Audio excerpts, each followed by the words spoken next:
Bonjour! Nous abordons aujourd'hui l'une des caractéristiques les plus distinctives de l'enseignement de Jésus, les paraboles. Bien plus que de simples illustrations morales, les paraboles constituent le cœur de la prédication de Jésus sur le royaume de Dieu. Ces récits apparemment simples, tirés de la vie quotidienne de la Palestine du 1er siècle, renferment une profondeur théologique qui a fasciné et intrigué les auditeurs de tous les temps. Jésus n'est pas simplement un enseignant qui utilise des paraboles, il est le maître incomparable de la parabole, celui qui fait de la réalité quotidienne le lieu de la révélation du mystère de Dieu. Ainsi, cette méthode pédagogique est fondamentalement christologique. Elle reflète la manière même dont le Verbe s'est incarné, habitant la simplicité de la condition humaine pour y révéler la gloire du Père. L'enseignement par parabole n'est donc pas une technique parmi d'autres, mais l'expression même de la logique du royaume qui vient se cacher dans l'ordinaire pour le transfigurer de l'intérieur. Par cette pédagogie, Jésus invite son auditeur à une participation active. La parabole ne se livre pas entièrement au premier abord, mais exige une méditation, un retour sur soi, une ouverture du cœur. Elle fonctionne comme un miroir qui, tout en dépeignant un monde familier, un semeur, un grain de moutarde, du levain, révèle soudain les dispositions profondes de celui qui écoute et sa capacité à accueillir l'inattendu de Dieu. Le récit devient alors un espace de rencontre et de jugement, où l'apparente banalité du quotidien se fait lieu de décision pour ou contre le royaume qui vient. Ainsi, l'efficacité de la parabole réside dans ce double mouvement. Elle enveloppe la vérité dans le tissu du monde pour la rendre accessible, tout en voyant cette même vérité à ceux qui refusent de se laisser interroger. Et cela, elle est la forme littéraire de la grâce, offerte à tous, mais ne se dévoilant pleinement qu'à celui qui consent à en chercher le sens caché avec humilité et foi. Une parabole n'est pas une allégorie où chaque détail correspond à une réalité spirituelle, ni une simple anecdote moralisante. C'est une comparaison développée qui crée un choc entre le monde familier et l'inattendu du royaume. Les paraboles fonctionnent comme des miroirs qui renvoie l'auditeur à sa propre situation devant Dieu. Elle ne vise pas d'abord à transmettre un savoir, mais à provoquer une décision, une conversion du regard. Jésus lui-même explique cette double fonction dans sa réponse aux disciples. À vous, il est donné de connaître les mystères du royaume des cieux, mais à eux, ce n'est pas donné. En Matthieu, chapitre 13, verset 11.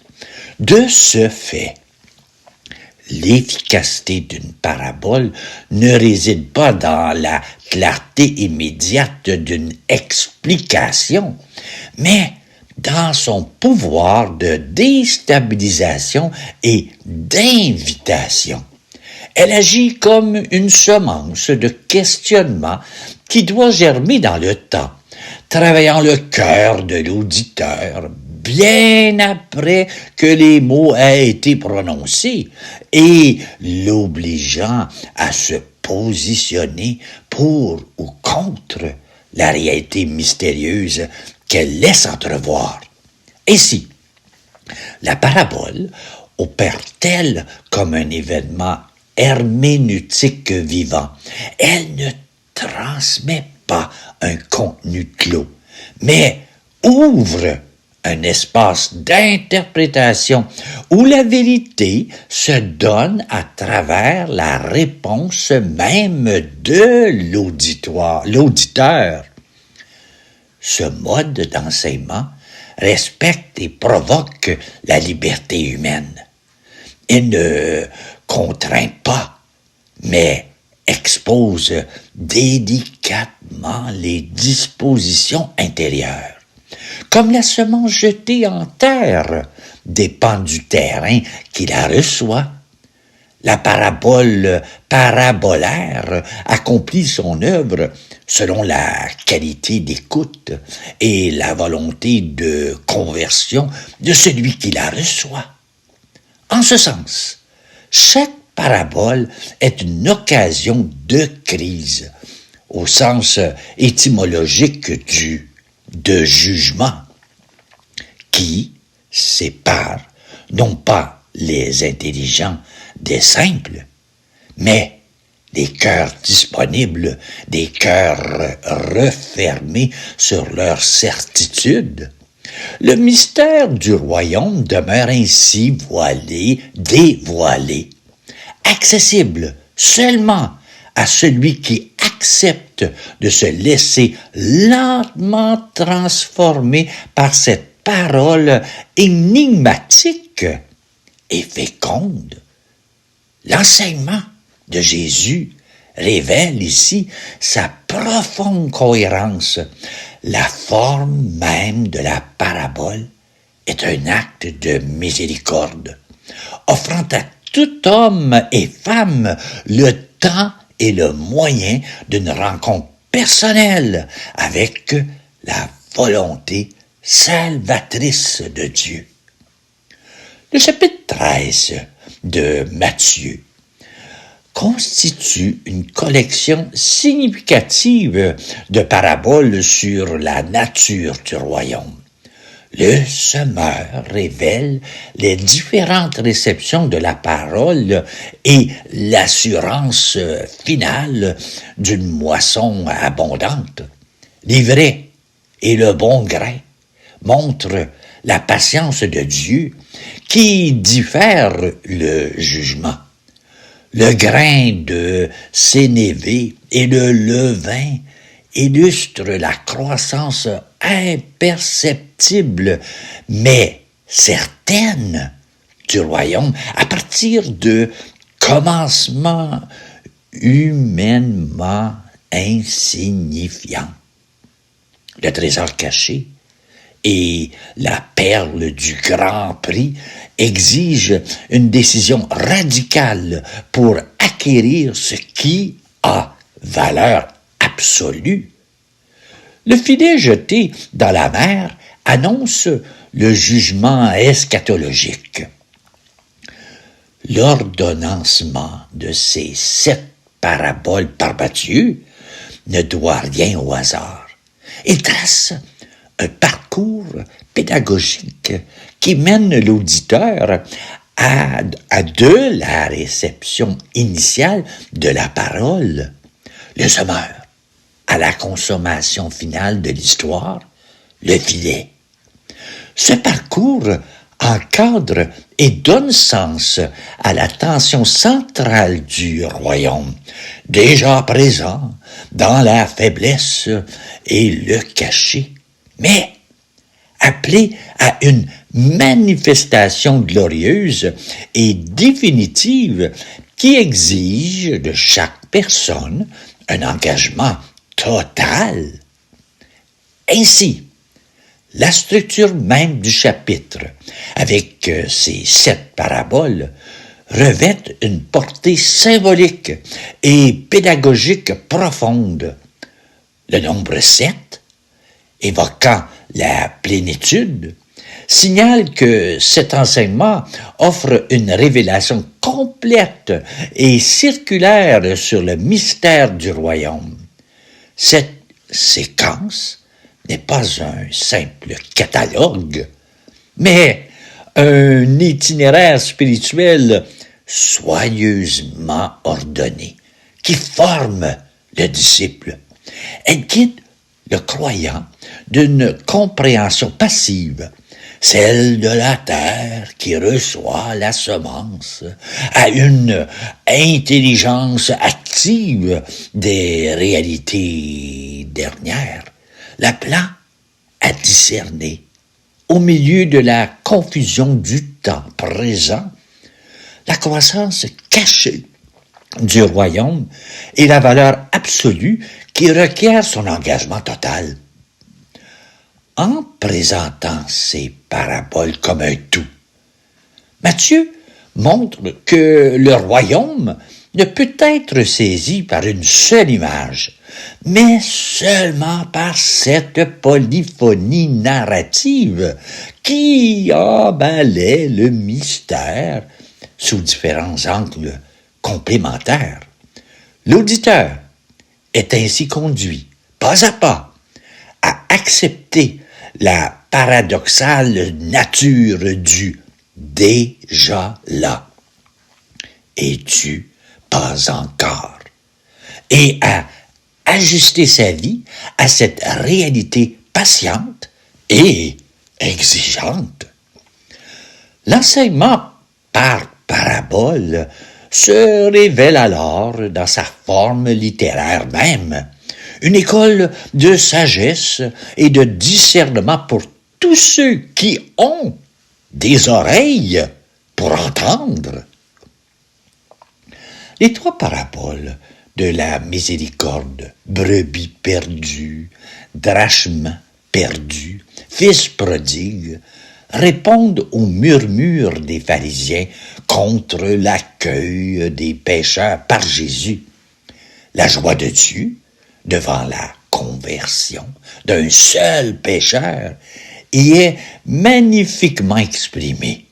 La parabole du fils prodigue, chef-d'œuvre de la littérature universelle, révèle la nature de l'amour paternel de Dieu qui respecte la liberté humaine tout en attendant avec espérance le retour de l'enfant perdu. La figure du père qui court à la rencontre de son fils est une des plus belles révélations du cœur de Dieu dans les Écritures. La force révolutionnaire de ce chapitre réside dans le déplacement qu'il opère. Le cœur de la révélation n'est pas d'abord la repentance du pécheur, mais l'initiative joyeuse et active de Dieu qui part à sa recherche.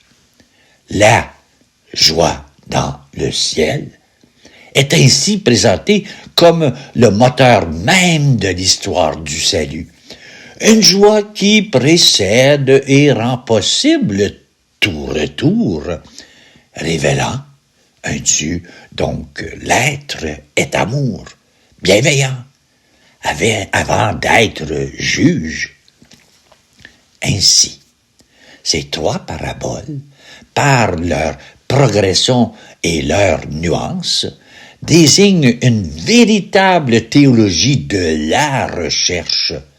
Le berger cherche dans l'espace ouvert du désert, la femme dans l'espace clos de sa maison, et le père, lui, ne part pas physiquement, mais guette et attend, son cœur parcourant l'espace infini qui le sépare de son Fils. Cette gradation manifeste que la miséricorde de Dieu est à la fois active, attentive et patiente. Elle s'adapte à chaque situation de perte sans jamais forcer la porte de la liberté. La joie célébrée ensuite avec des amis, des voisins, le festin, n'est pas une fin privée, mais un événement communautaire qui vise à restaurer le perdu dans la communion. En cela, les paraboles de Luc, chapitre 15, sont une critique prophétique de toute religiosité fermée sur elle-même. Elles révèlent un Dieu qui transforme sa maison en lieu de fête à chaque fois qu'un être revient à la vie et invite ceux qui se croient justes à entrer dans leur tour dans cette dynamique d'accueil jubilant. Le véritable scandale pour les auditeurs de Jésus n'était donc pas seulement qu'il fréquente les pécheurs, mais qu'il leur propose l'image d'un Dieu dont la joie est contagieuse. Et donc, la fête n'a pas de fin. Les paraboles de la vigilance, serviteur qui attend leur maître, vierge, sage et folle, talent, insiste sur la nécessité de se tenir prêt pour la venue du Fils de l'homme. Elle combine l'imminence de l'événement et son imprévisibilité, appelant à une vigilance active dans la fidélité aux responsabilités confiées. La parabole du jugement dernier en Matthieu chapitre 25, versets 31 à 46, identifie le Christ au plus petit et fait de l'amour concret du prochain le critère ultime du jugement. Ces récits ébranlent toute conception passive de l'attente. La vigilance qu'il exige est une créativité fidèle, un investissement audacieux des dons reçus dans l'ordinaire du temps présent. L'eschatologie chrétienne, ainsi illustrée, n'est pas une fuite hors du monde, mais un impératif d'engagement éthique radical ici et maintenant ainsi. La subversion opérée par les paraboles est méthodique et profonde. Elle ne consiste pas en un rejet pur et simple de la loi ou de la convention, mais en un détournement de leur logique interne. Jésus emprunte des situations parfaitement reconnaissables. Un voyage sur une route, la gestion d'un domaine, le fonctionnement du marché du travail, et les pousse jusqu'à un point de rupture où la logique habituelle du monde se révèle inadéquate face à la logique du royaume. Cette stratégie narrative crée un piège de sens pour l'auditeur, convié à juger l'histoire depuis son propre cadre de référence. Il se voit soudain contraint de renverser son jugement initial pour embrasser le point de vue de Dieu. Le caractère dérangeant Les paraboles résident précisément dans cette élasticité qui fait d'un récit apparemment limpide un instrument de basculement intérieur. Elle révèle que le plus grand obstacle au royaume n'est pas l'ignorance, mais la suffisance d'un savoir qui croit déjà posséder Dieu. En zappant cette prétention, Jésus ne détruit pas la morale ou la piété. Il est reconduit à leur source première, une rencontre transformante avec un Père, donc les chemins déconcertent nos habitudes pour nous ouvrir à une liberté beaucoup plus grande. L'interprétation des paraboles nécessite une attention au contexte historique et littéraire.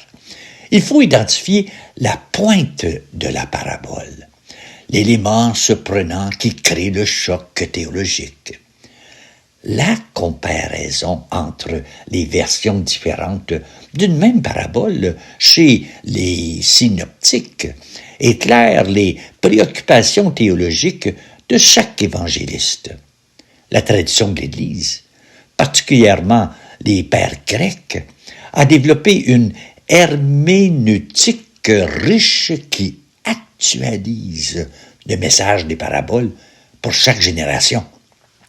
Cependant, cette démarche intellectuelle doit toujours rester au service d'une écoute croyante et existentielle. Le but ultime n'est pas de maîtriser la parabole par l'exégèse, mais de se laisser saisir par elle. Une interprétation fidèle est donc celle qui, ayant discerné la pointe originelle du récit, permet à cette même pointe de percer à nouveau le cœur de l'auditeur aujourd'hui et d'y provoquer la même décision de foi qu'elle visait à l'origine. Ainsi, l'interprétation des paraboles s'apparente à une traversée.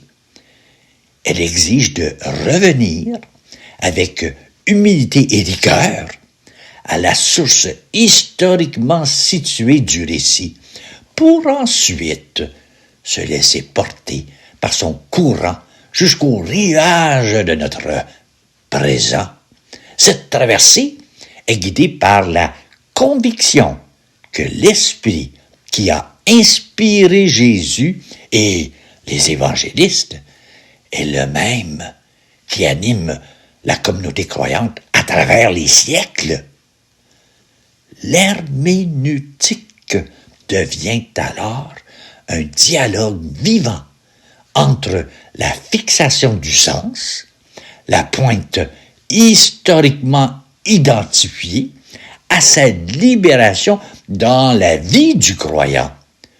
Une parabole correctement interprétée n'est donc pas une énigme résolue et classée, mais une parole remise en mouvement.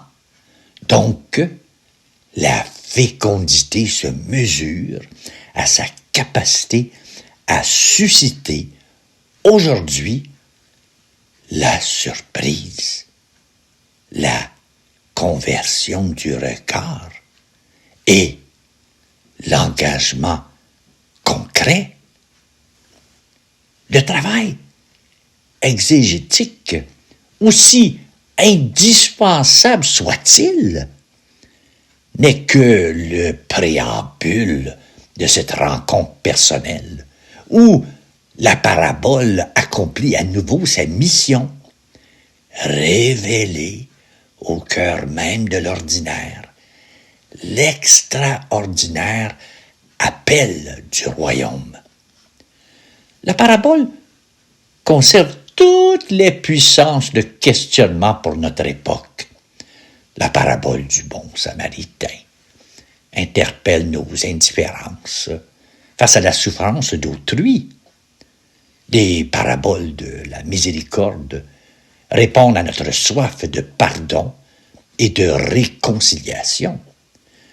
Les paraboles eschatologiques nous rappellent l'urgence des choix éthiques dans un monde marqué par la relativité.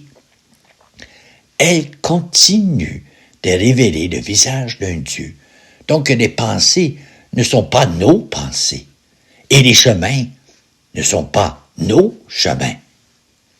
Leur actualisation la plus profonde advient lorsque, par la méditation et la prière, nous cessons de les considérer comme des objets d'étude pour entrer à l'intérieur de leur scénario.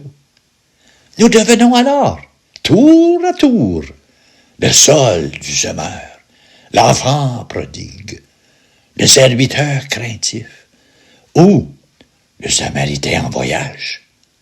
C'est dans cette identification dynamique que les paraboles accomplissent pleinement leurs œuvres, former en nous un cœur capable de discerner et d'accueillir la présence active du royaume au milieu de notre quotidien.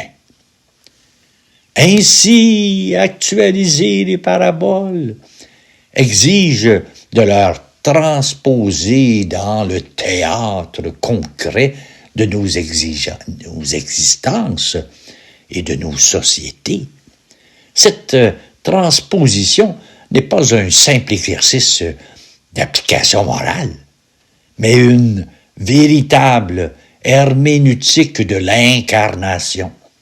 Il s'agit de discerner dans les réalités économiques, sociales et politiques d'aujourd'hui les dynamiques du semeur, de l'ivraie, du levain ou du jugement dernier.